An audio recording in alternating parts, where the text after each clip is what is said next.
تخيل معايا كيفاش تصرف صبياني في وسط تيران كورة يقدر يجر موراها فضيحة دولية واعتقالات وحرب ديال الإشاعات اللي ما كتقضاش. هادشي اللي وقع بالضبط هاد السيمانة. ومن التبول أعزكم الله في قلب الملعب القضية ولد عم الملك اللي نايض عليها قربالة في إعلام الجيران. غادي نكشفوا لكم اليوم كاع الحقائق المستورة اللي ما بغاوكمش تعرفوها. وقبل ما نغوصوا في هذه التفاصيل الصادمة بغيت نشكركم على الدعم الأسطوري ديالكم، وحيت حنا عائلة وحدة وطامعين نوصول 20 ألف مشترك في المستقبل القريب. نزلوا دابا ضغطوا على زر الاشتراك وفعلوا الجرس باش نكبروا هذا الرادار اللي كيكشف كاع المستور. القصة بدات في ملعب مولاي الحسن بالرباط. واحد المشجع جاي من البلاد المجاورة بلاصة ما يشجع بالروح الرياضية ناض كيدير واحد الفعل كيقزز النفس قدام الكاميرات والجمهور. وما كفاش هادشي بل خرج في فيديو آخر كيسب وكيعاير المغاربة بوقاحة. المصالح الأمنية في كازا ما تلقاتوش، جابوه وحطوه رهن الحراسة النظرية بتهمة الإخلال بالحياء وإفساد مكان عمومي باش يكون عبرة لأي واحد كيسحاب ليه بلاد نسيبة. وفي نفس السياق ديال السيبة نوضوها في مصر والجزائر بسبب تصرفات حسام حسن وبغداد بونجاح اللي استفزوا الجمهور المغربي. والجديد هو أن الكاف دخلات على الخط رسميا وبدا التحقيق اللي يقدر يوقف هاد اللعابة والمدربين عند حدهم، حيث الكاف ديال اليوم ماشي هي ديال البارح والقجع راه بالمرصاد. ولكن الغريب في هاد الشي كامل هو كيفاش نظام الجيران كيحاول يغطي على الفشل الداخلي ديالو بتمثيليات مضحكة.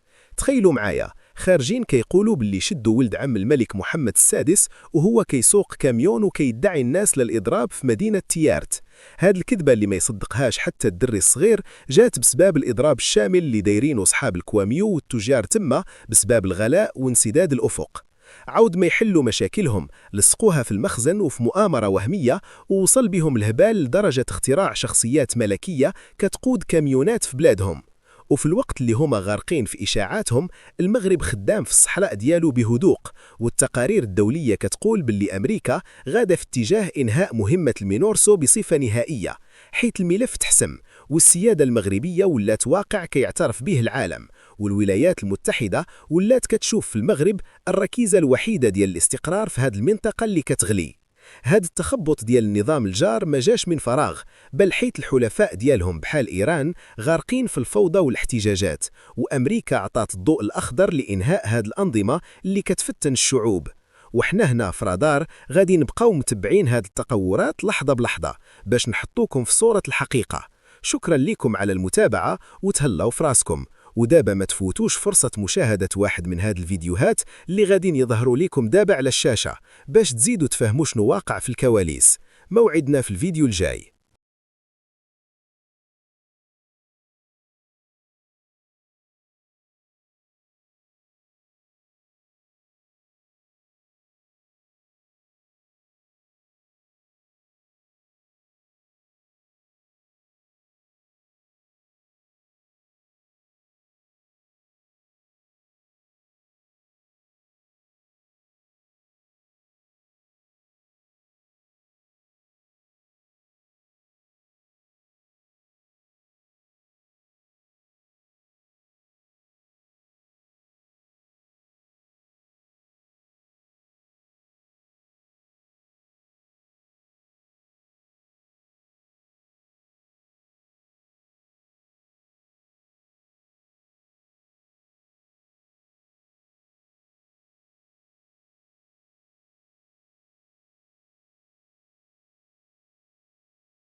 تخيل معايا كيفاش تصرف صبياني في وسط تيران كورة يقدر يجر موراها فضيحة دولية واعتقالات وحرب ديال الإشاعات اللي ما كتقضاش. هادشي اللي وقع بالضبط هاد السيمانة، ومن التبول أعزكم الله في قلب الملعب لقضية ولد عم الملك اللي نايض عليها قربالة في إعلام الجيران. غادي نكشفوا لكم اليوم كاع الحقائق المستورة اللي ما بغاوكمش تعرفوها. وقبل ما نغوصوا في هذه التفاصيل الصادمة، بغيت نشكركم على الدعم الأسطوري ديالكم، وحيت حنا عائلة وحدة وطامعين نوصول 20,000 مشترك في المستقبل القريب. نزلوا دابا ضغطوا على زر الاشتراك وفعلوا الجرس باش نكبروا هذا الرادار اللي كيكشف كاع المستور. القصة بدات في ملعب مولاي الحسن بالرباط. واحد المشجع جاي من البلاد المجاورة بلاصة ما يشجع بالروح الرياضية، ناض كيدير واحد الفعل كيقزز النفس قدام الكاميرات والجمهور. وما كفاش هادشي، بل خرج في فيديو آخر كيسب وكيعاير المغاربة بوقاحة. المصالح الأمنية في كازا ما تلقاتوش، جابوه وحطوه رهن الحراسة النظرية بتهمة الإخلال بالحياء وإفساد مكان عمومي، باش يكون عبرة لأي واحد كيسحاب ليه بلاد نسيبة. وفي نفس السياق ديال السيبة نوضوها في مصر والجزائر بسبب تصرفات حسام حسن وبغداد بونجاح اللي استفزوا الجمهور المغربي. والجديد هو أن الكاف دخلت على الخط رسميا وبدأ التحقيق اللي يقدر يوقف هاد اللعابة والمدربين عند حدهم، حيث الكاف ديال اليوم ماشي هي ديال البارح والقجع راه بالمرصاد. ولكن الغريب في هاد الشي كامل هو كيفاش نظام الجيران كيحاول يغطي على الفشل الداخلي ديالو بتمثيليات مضحكة.